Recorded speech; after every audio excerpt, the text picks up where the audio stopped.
Iya. Bagaimana kabarnya malam hari ini? Luar biasa. Yes. Masih ada semangat yang baru? Kok suaranya masih setengah? Masih ada semangat yang baru? Haleluya. Iya. Malam hari ini ya saya mau teruskan khotbah saya berapa hari yang lalu tentang peran penting Roh Kudus dalam kehidupan kita. Yang kemarin saya sampaikan masih hal yang keenam. Bapak Ibu masih ingat nggak ya? Yang pertama adalah menginsafkan dunia akan dosa, akan kelaliman, ya, dan menginsafkan kita secara pribadi agar kita boleh memiliki takut akan Tuhan. Yang kedua adalah apa? Roh Kudus mengerjakan pembaharuan dalam hidup kita. Amin. Yang ketiga apa? Menjadi penolong. Yang keempat, memimpin kita ke dalam seluruh kebenaran. Yang kelima apa Bapak Ibu? Memberikan kepada kita hikmat dan wahyu, ya. Yang keenam adalah memimpin kita kepada kehidupan kita sebagai anak-anak Allah. Nah, malam hari ini saya menyampaikan hal yang ketujuh, yaitu penolong untuk mematikan perbuatan daging dan memberikan kepada kita buah roh. Nah, di dalam kehidupan kita ini seringkali kita tidak menyadari apa yang sudah kita lakukan dan apa yang menjadi tindakan kita sehari-hari. Ya, kadang-kadang ya kita lupa akan setiap perintah Tuhan. Kita lupa bahwa hidup kita ini sudah dibenarkan. Hidup kita ini di dalam kekudusan Allah. Di saat kita dipermandikan, di saat kita menerima Yesus, kita berada di dalam kebenaran dan kekudusan Allah. Nah, dalam menjalani kehidupan ini seringkali kita lupa dengan namanya ya perkataan-perkataan yang tidak membangun, perkataan kotor, kelaliman kita lakukan. Sebelum itu dulu mari kita baca dulu di dalam Roma ayat 8 ayat 13. Ya, di situ ada perbedaan yang dipimpin oleh Roh Allah dan yang dipimpin oleh daging. Ya, kita baca sama-sama. Yang sudah menemukannya katakan amin. 2, 3 ya. Sebab jika kamu hidup menurut daging, kamu akan mati. Tetapi jika oleh Roh kamu mematikan perbuatan tubuhmu, kamu akan hidup. Nah, ini berbicara tentang perbuatan atau berbicara tentang ya kedagingan. Ya, banyak orang ya secara tidak langsung itu setiap hari melakukan hal ini. Ya. Nah, saya dulu mau lari dulu kita ke dalam Korintus.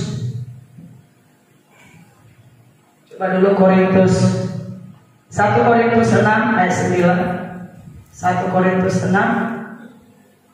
ayat yang ke-9. Coba kita baca. Di situ ada 11 hal perbuatan daging.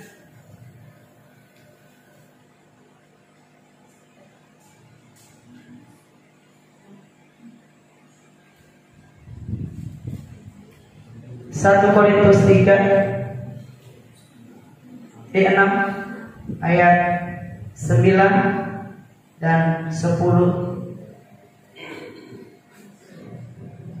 sampai ke 11 ya. Ayo mari kita baca bersama-sama ayat ke-9 2, 3 ya. Atau tidak tahukah kamu bahwa orang-orang yang tidak adil tidak akan mendapat bagian dalam kerajaan Allah? Jangan sesat. Orang cabul, penyembah berhala, orang berzina, banci, orang pemburit, pencuri, orang kikir, pemabuk, pemfitnah, dan penipu tidak akan mendapat bagian dalam kerajaan Allah. Nah, ini adalah ya salah satu perbuatan-perbuatan daging yang di akhir zaman ini akan merasuki anak-anak Tuhan. Ya. Nah, ada selain lagi bahwa mereka tidak memiliki akal budi, ya. Akal budi mereka bobrok. Ya, mereka tidak ada satu pun yang mencari Tuhan. Nah, malam hari ini mari periksa kita pribadi lepas pribadi. Mana saja yang masih kita pelihara. Di situ ada 11. Yang pertama adalah orang-orang yang tidak adil. Di situ dikatakan ayat ke-9. Yang pertama adalah orang-orang yang tidak adil. Ya. Yang kedua adalah orang cabul. Yang ketiga, penyembahan berhala. Yang keempat, orang penzina. Yang kelima, banci. Ya. Yang keenam, pemburi. Yang ketujuh, pencuri. Yang kedelapan, orang kikir. Yang kesembilan, yang ke-10, dan yang ke-11. Nah, itu. Ya. Nah, inilah perbuatan-perbuatan daging yang masih belum hidup di dalam Tuhan, yang masih memelihara. Ya. Beda dengan, coba kita baca Galatia 5 ayat 22-23. Kita akan bandingkan bagaimana orang-orang yang sudah hidup di dalam Tuhan dan hidup di dalam daging. Ayo kita baca sama-sama. 2, 3, ya. Tetapi buah roh ialah kasih, sukacita, damai sejahtera, kesabaran, kemurahan, kebaikan, kesetiaan, kelemah lembutan, penguasaan diri. Tidak ada hukum. Iya. Nah, itu perbedaannya, ya. Ya. Makanya kita perlu peran penting Roh Kudus dalam kehidupan kita. Tanpa ada Roh Kudus, kita tidak akan mampu untuk menjalani kehidupan ini. Kita masih akan hidup dalam kedagingan. Kita masih hidup di dalam perbuatan-perbuatan daging. Yang seperti saya sampaikan tadi, ada 11 hal. Tapi masih banyak lagi. Ya. Yang pertama adalah orang yang tidak adil. Ya. Ayo mari kita periksa apakah ada keadilan dalam hidup kita, apakah ada kejujuran dalam hidup kita. Apakah kita sudah menjadi orang-orang yang adil mengikut Tuhan. Yang kedua adalah ya, berbicara tentang kedagingan, ya, percabulan. Yang ketiga adalah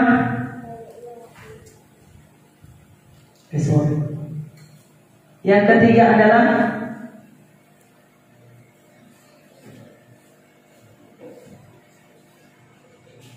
yaitu penyembahan berhala.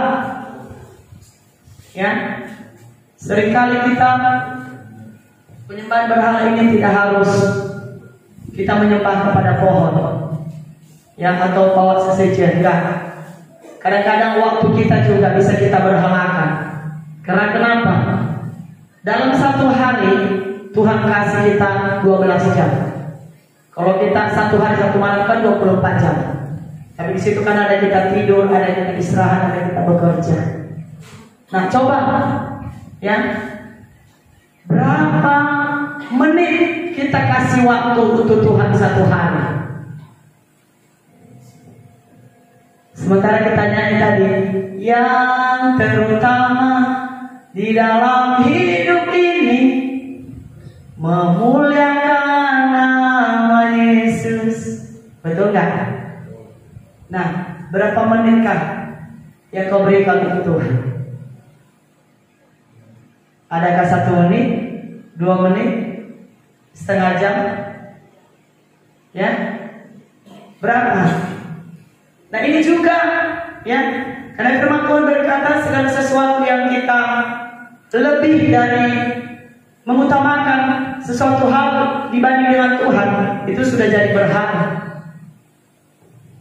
Mengutamakan pekerjaan, mengutamakan suami, mengutamakan istri, bahkan anak dibanding dengan Tuhan, itu sudah jadi berhala. Berarti bohong dong kita menyanyikan yang terutama. Begitu kita bangun, apa yang kita cari? Haleluya, pengalaman. Haleluya. Ya, bayangkan ibu, ya, atau bapak-bapak, suami tidak pulang, tidak sepanik dengan HP lobet, betul nggak? Istri nggak pulang, ya, nggak sepanik lobet HP-nya. Demikian juga anak tidak pulang, karena asik sampai gosong makanan di dapur, betul nggak? Nah, malam hari ini saya mengingatkan bahwa janganlah itu kiranya ada dalam diri kita.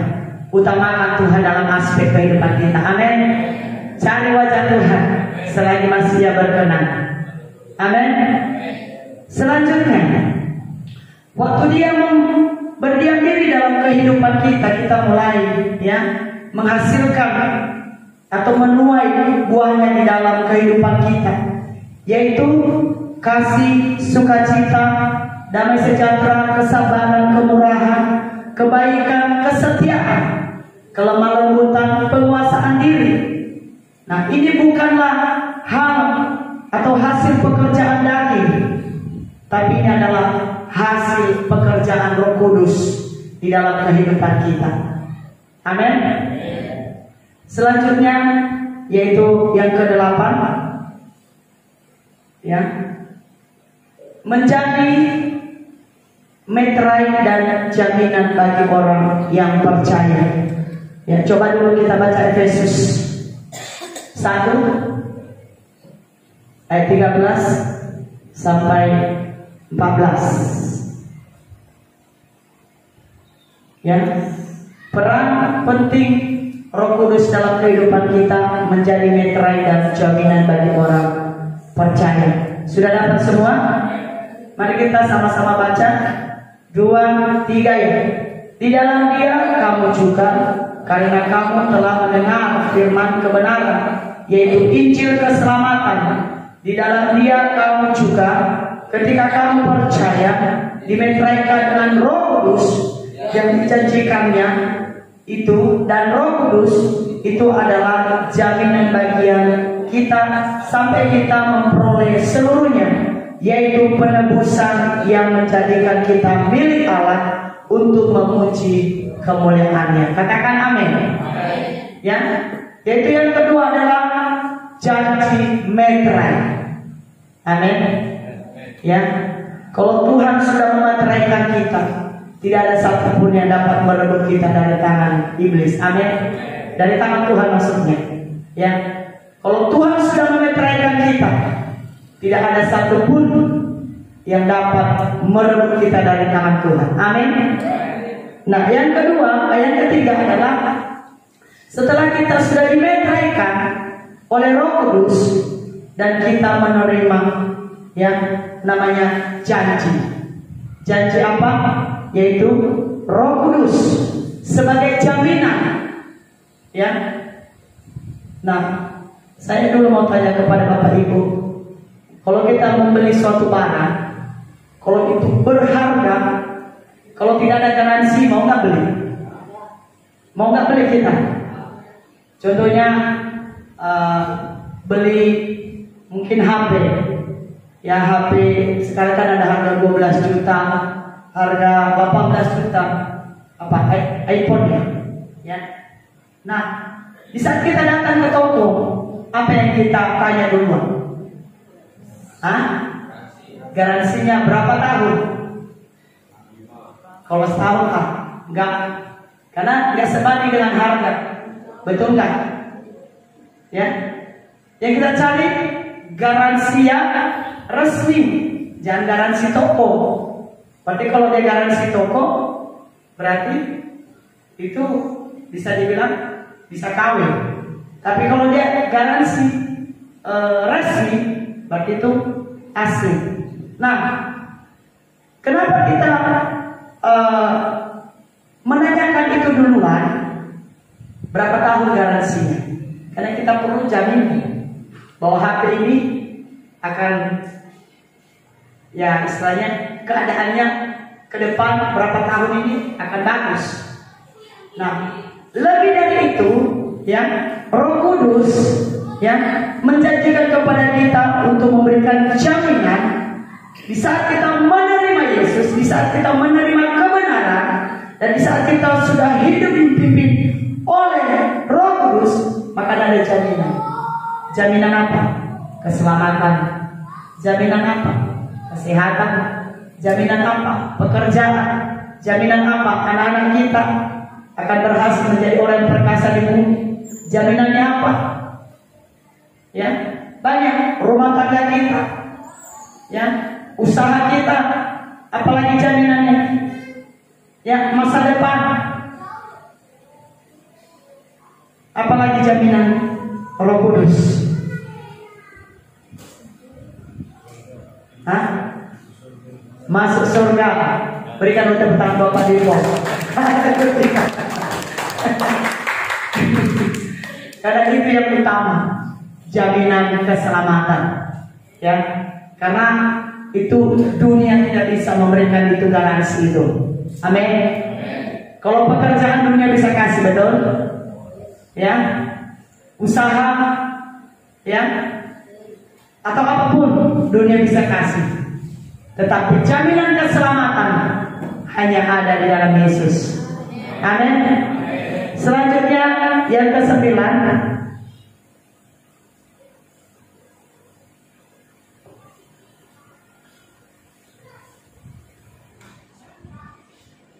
yang ke-9 adalah menolong kita di dalam berdoa yang benar. Coba kita baca dulu ayatnya. Roma 8 ayat 26.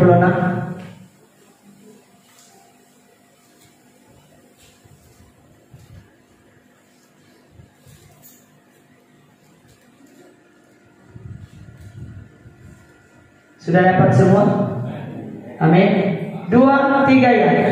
Demikian juga Roh membantu kita dalam kelemahan kita, sebab kita tidak tahu bagaimana sebenarnya harus berdoa, tetapi Roh sendiri berdoa untuk kita kepada Allah dengan keluhan-keluhan yang tidak terucapkan.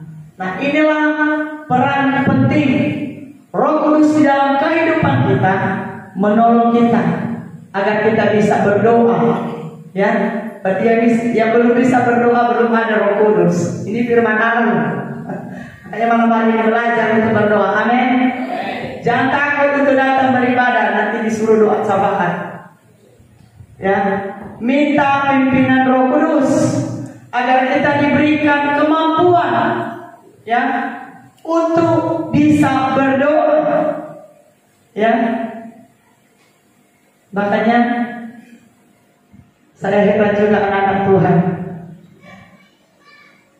takut untuk berdoa, tapi keinginan banyak, permohonan banyak, ya, kerinduan banyak, tetapi takut untuk berdoa. Nah, malam hari ini peran Roh Kudus, ya, di saat ini kita butuhkan bahwa Dia akan menolong kita di dalam berdoa yang benar. Demikian juga Roh membantu kita dalam kelemahan kita, sebab kita tidak tahu bagaimana sebenarnya harus berdoa, tetapi Roh sendiri berdoa untuk kita kepada Allah dengan keluhan-keluhan yang tidak terucap. Jadi jangan takut, ya, berdoa. Roh Kudus ada yang menolong untuk mengingatkan kita. Ya, yang ke-10, ya, yang ke-10 ini udah sering Bapak Gembala sampaikan bahwa memberi kepada kita kuasa untuk menjadi saksi. Ini ayatnya di mana ya? Gak usah saya sebut dulu. Kisah para rasul berapa? Hah? Kisah para rasul berapa itu? Pasal 1 ayat. Ayo kita baca sama-sama. 2, 3, ya. Tetapi kamu akan menerima kuasa kalau Roh Kudus turun ke atas kamu, dan kamu akan menjadi saksiku di Yerusalem dan di seluruh Yudea dan Samaria dan sampai ke ujung bumi. Nah, kenapa penting peran Roh Kudus dalam kehidupan kita? Supaya kita mampu menjadi saksi. Amin. Menjadi saksi di tengah-tengah keluarga, menjadi saksi di tengah-tengah pelayanan, menjadi saksi di tengah lingkungan di mana kita tinggal.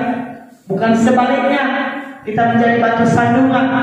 Bukan sebaliknya, ya, banyak orang meninggalkan Tuhan karena melihat kelakuan kita.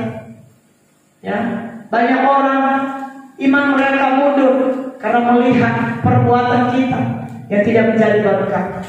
Nah, firman Allah berkata malam hari ini, Roh Kudus memberikan kepada kita kuasa untuk menjadi saksi. Ya, lewat perbuatan kita, lewat perilaku kita. Malam hari ini jadi saksilah bagi suami. Ya, jangan terus dicolimi suami, diungkit-ungkit masa lalu, tetapi layanilah suamimu. Karena itu gak akan ada namanya tukar tambah. Betul gak? Karena kenapa? Begitu Tuhan mempertemukan kita jodoh, ya, di situ dikatakan menikah dengan lawan jenis, bukan sesama jenis. Betul gak? Berarti pasti ada perbedaan. Ya, saya juga mau pesankan kepada pemuda remaja, sebelum engkau menikah, kenalilah pasanganmu. Jangan tunjukkan yang palsu, yang baik-baik, yang alami aja. Karena waktu pacaran, yang baik-baik keluar, ya kan? Ya, waktu janjian, dijemput, janjian jam 7 sudah datang jam 6. Pengalaman sendiri. Kenapa?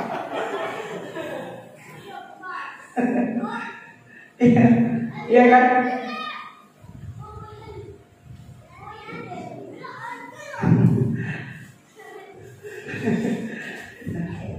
Nah, malam hari ini saya mengingatkan bahwa di dalam mengiring Tuhan ini perlu kita saling memperlengkapi, suami istri. Demikian juga dengan suami, ya. Istri itu suka dipuji. Amin. Suami ada amin. Walaupun contohnya, ya. Ini Bapak Jokan ini sering begitu ya di rumah. Kalau contohnya saya masak, kadang kelebihan garamnya, ya kan? Jadi kalau sudah asik kali ini, kemana matamu kok nggak nengok garam? Besok bapak-bapak lihat besok lebih asin yang dimasak sekarang. Tadi katakan, hari ini kok masakannya beda ya? Besok-besok kurangilah garamnya. Kan enak kan mendengarnya.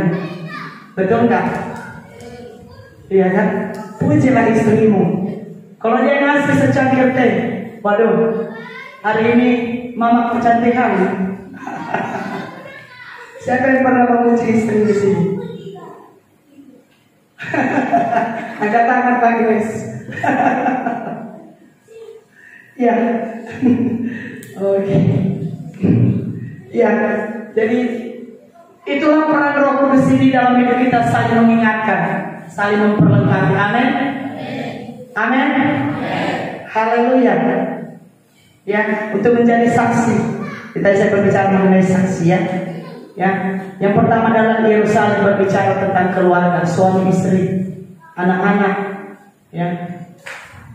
Jadi kalau di rumah Memang sering saya tersanjung lah, karena makanan tidak pernah terbuang, malah kan sering kurang malah ya. Dan selalu anak-anak menyukai ya, apalagi Bapak Gembala ya. Jadi bapak-bapak, pujilah istrimu setiap hari, supaya tehnya keluar, habis tehnya sarapannya, habis sarapannya apalagi servis yang berikutnya. Amin. Suami jadi saksi, istri juga ya. Jangan banyak menuntut, harus begini, padahal servis pun belum ada ya. Saling memperlengkapi ya, saling berbagi ya. Mungkin istri sibuk di dapur, suami juga perlu kerjasama yang baik. Amin ya. Jadi kenapa saya bercerita tentang hal ini, supaya juga anak-anak muda ya, supaya mereka juga punya perbedaan dalam membangun sebuah hubungan atau rumah tangga ke depan nanti, perlu dengan kejujuran. Amin. Selanjutnya ayat 11.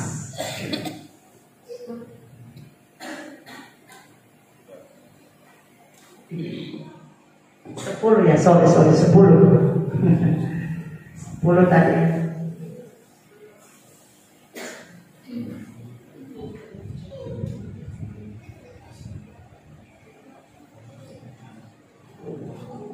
Kenapa peran penting Roh Kudus dalam kehidupan kita? Dia akan menjadi penghibur orang-orang yang percaya. Mari kita baca. Inilah jaminan seperti yang saya sampaikan tadi, bahwa jaminan keselamatan. Ya, Yohanes 14 ayat 6, 2, 3 ya. Kata Yesus kepadanya, Akulah jalan dan kebenaran dan hidup. Tidak ada seorang pun yang datang kepada Bapa jikalau. Amin. Nah, inilah salah satu jaminan di dalam kehidupan setiap orang yang percaya. Selanjutnya, memberi kemerdekaan.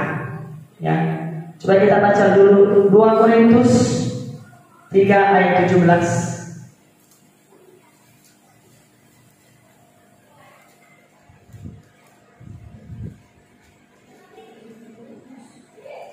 2, 3 ya. Sebab Tuhan adalah Roh, dan di mana ada Roh Allah, di situ ada. Amin. Katakan amin. Ya. Nah, percaya bahwa di setiap kehidupan kita ini, kita memiliki Roh Allah ada dalam hidup kita. Amin. Nah, di mana ada Roh Allah, di situ ada kemerdekaan. Di mana Roh Allah ada, di situ ada kebebasan. Di mana Roh Allah ada, di situ ada pembebasan. Di mana Roh Allah ada, mujizat terjadi. Di mana Roh Allah ada kesembuhan. Amin. Ada kelepasan. Amin. Ada jaminan, ada pengharapan, ada jawaban. Di saat ada Roh Allah di dalam kehidupan kita yang memerdekakan kita. Ya. Selanjutnya yaitu mengubah orang percaya menjadi serupa dengan Kristus. Ya. Coba kita baca dulu 2 Korintus 3 ayat 18. Sudah dapat semua? Amin. 2, 3 ya. Dan kita semua mencerminkan kemuliaan Tuhan dengan muka yang tidak terselubung, dan karena kemuliaan itu datangnya dari Tuhan yang adalah Roh, maka kita diubah menjadi serupa dengan gambarnya dalam kemuliaan yang semakin. Iya. Ya. Kenapa kita butuh Roh Kudus? Agar kita boleh serupa, segambar dengan Allah. Kalau kita kembali kepada kejadian waktu diciptakan Adam, ya, apa yang dikatakan di sana? Marilah kita ciptakan manusia serupa dan segambar dengan diri Allah. Nah, sudahkah kita serupa dengan segambar dengan diri Allah? Ya. Yang membuat kita beda dengan Allah itu adalah Dia punya kuasa, memiliki surga dan bumi. Nah, apabila kita sudah menerima roh kebenaran atau roh kudus, Allah itu disebut kasih. Nah, kita setiap orang percaya harus memiliki kasih. Betul nggak? Ya. Nah, sama nggak dengan Allah memiliki kasih? Ya. Kalau sudah kita diperbaharui, kalau kita sudah hidup dalam Tuhan, kita memiliki kesabaran. Betul nggak? Allah punya kesabaran. Walaupun kita berubah setia, Dia tetap sabar menanti kita. Betul nggak? Sama nggak? Serupa nggak? Serupa. Apalagi yang serupa dan segambar dengan Allah yang kita miliki? Hah? Kemurahan. Saya di sini memiliki kemurahan. Amin. Tadi meskipun saya pertama orang pikir tidak ada bagian dalam kerajaan surga. Ya. Apalagi yang serupa dan segambar dengan Allah? Kesabaran sudah tadi Pak.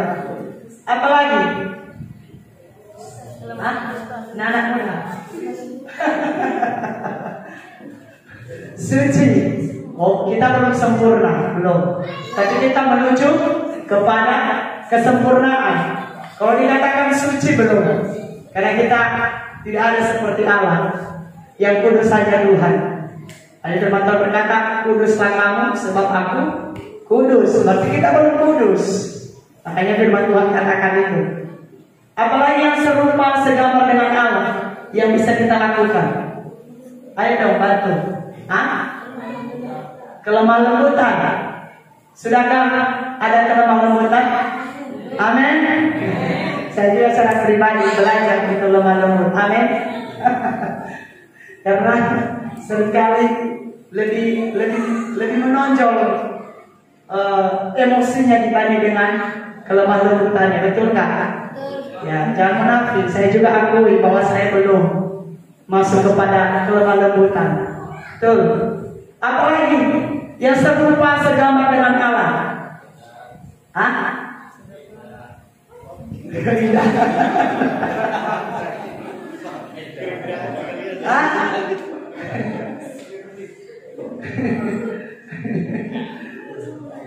Kepedulian, ya, betul nggak? Allah peduli terhadap kita.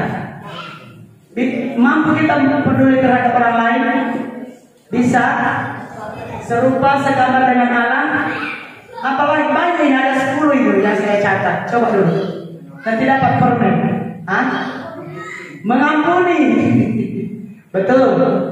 Allah telah duluan mengampuni kita. Nah, kita sebagai orang percaya harus juga kita mampu mengampuni. Serupa segambar dengan Allah kan? Betul. Apalagi? Mengasihi. Mengasihi. Ya. Kita sudah mengasihi? Sudah mengasihi suami? Belum. Sudah mengasihi istri? Sudah mengasihi anak-anak? Mengasihi sesama? Belum tahu. Karena inilah peran Roh Kudus itu dalam kehidupan kita, memampukan kita serupa segambar dengan Allah. Yang membuat beda itu adalah kita tidak memiliki kuasa untuk menjadikan langit dan bumi dan surga. Itu aja perbedaan. Hal-hal yang lain sama serupa dengan Tuhan, segambar. Ya, kita nggak bisa berfirman jadilah petang, itulah, nggak bisa. Kita nggak bisa seperti Allah. Tetapi yang Tuhan buat di sini adalah perbuatan-perbuatan atau apa yang sudah dilakukan Allah, kita bisa lakukan. Amin. Betul nggak? Apalagi? Satu lagi, coba. Kesetiaan. Sudahkah kita setia? Setia kepada Tuhan? Setia terhadap pasangan?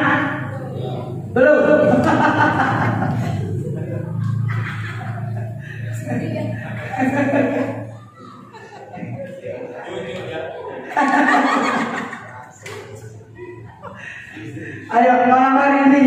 Tapi kita mau serupa segambar dengan Allah. Ayo, mari kita setia kepada Tuhan, setia mengikut Tuhan, setia juga mengembalikan diri Tuhan. Amin. Haleluya. Setia terhadap pasangan. Amin. Kok nggak ada yang amin? Ibu-ibunya setia terhadap pasangan. Amin. Haleluya. Haleluya. Karena kenapa?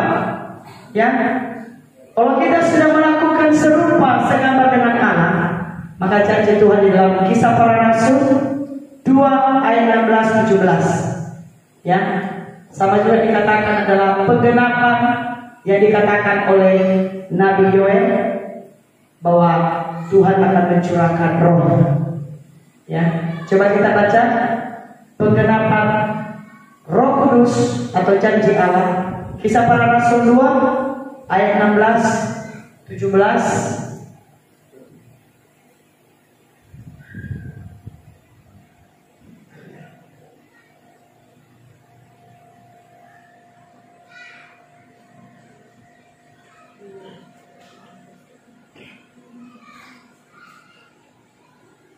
Sudah dapat semua? Amin. Iya, kita akan belum. Amin. Ayat 16 dan 17-nya. 2, 3 ya. Tetapi itulah yang difirmankan Allah dengan perantaraan Nabi Yoel akan terjadi pada hari-hari terakhir. Demikianlah firman Allah, bahwa aku akan mencurahkan Rohku ke atas semua manusia.